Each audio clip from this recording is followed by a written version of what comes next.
everybody, and welcome to the second Top 5 Wednesday of April. This week, phenomenal topic. So excited.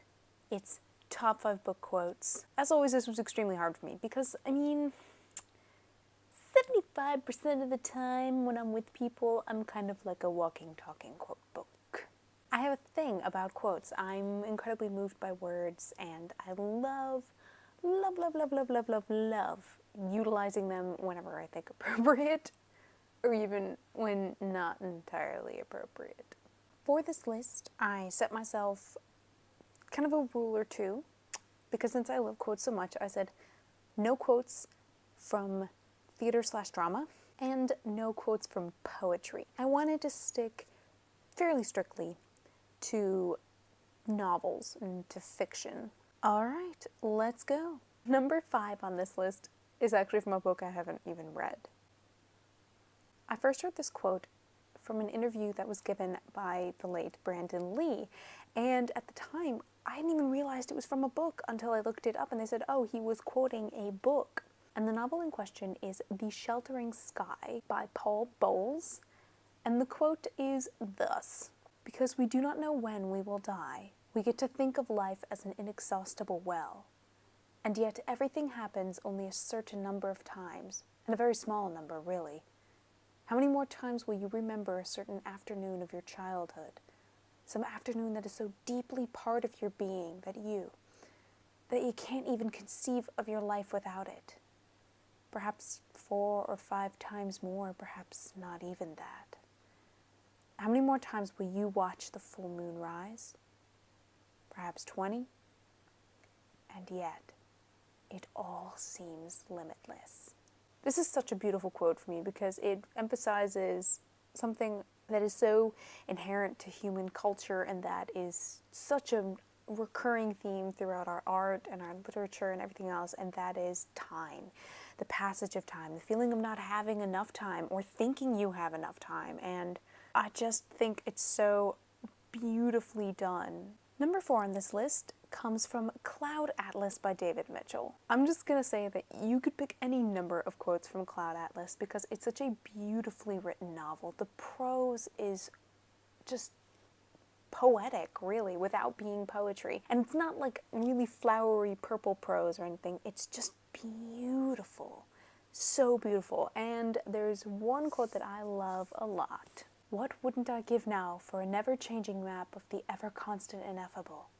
To possess, as it were, an atlas of clouds." This quote for me is so beautifully simple and yet so powerful. The idea of wanting to have that which is unhavable, attain that which is unattainable. What I also think is so great is how when you say it, saying the words makes me think of clouds, makes me think of something effervescent and effervalent and just fleeting and beautiful and something that you know you can't have. I think it's so rare that the prose actually, when you hear it, sounds kind of like what it is. I don't know any better way to explain what I'm trying to explain. Number 3 on this list is from Harry Potter. There had to be a Harry Potter quote on here somewhere, and kind of like Cloud Atlas, there's any number of quotes you could pick from Harry Potter. It's just such a highly quotable series. In my case, I chose it from the 7th book, Harry Potter and the Deathly Hallows, and it is Dumbledore to Harry. You probably all know which one it is. Of course it's happening inside your head, Harry. But why on earth should that mean that it isn't real? For me, this quote perfectly summarizes what I try and tell people when I try to talk about how much Harry Potter means to me personally. Personal ramble moment. I suffered from some pretty nasty depression when I was in high school, and for me, in order to deal with that, I would crawl into the world of Harry Potter. It was rereading those books that was my way of dealing and of coping, of trying to understand what was happening and to try and bring myself out of any low that I was in. And I grew up with those books. I got the first 2 or 3 in a box set when I was 7 or 8. And the final book came out the summer I was turning 17.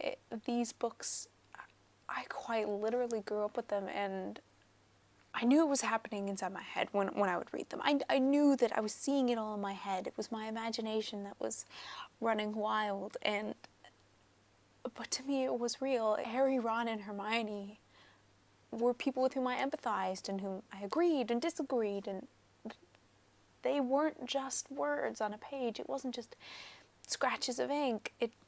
These were people, and Hogwarts and the whole world of Harry Potter, no matter how dark it could get, it was real to me.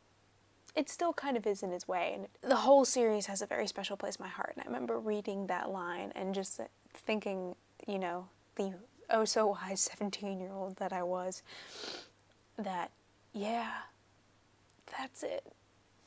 She's got it. That's exactly it. Just because it's in my head doesn't mean that it's meaningless.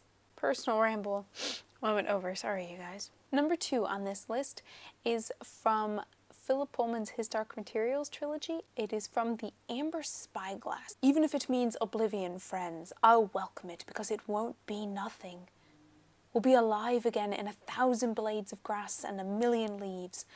We'll be falling in the raindrops and blowing in the fresh breeze. We'll be glittering in the dew under the stars, and the moon out there in the physical world, which is our true home and always was.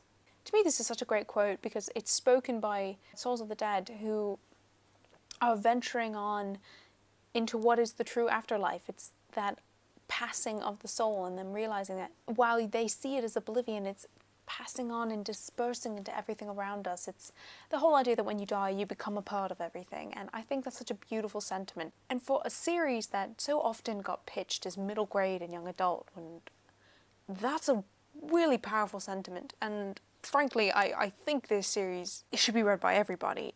There's something in it for everyone. But for me, that sentiment was always so beautiful, and I loved reading that passage in The Amber Spyglass. Maybe it's because anything that uses the phrase oblivion tends to get my attention. I don't know why.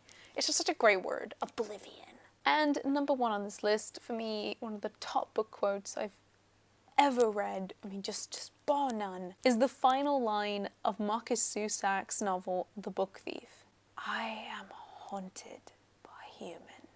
This line is the most important line of the book. It completely summarizes everything that this book is about. It is the core of the novel, and it's why Death is telling you this story. It's why it's so important for Death to tell you this story, and it's such a simple line, and yet it speaks volumes.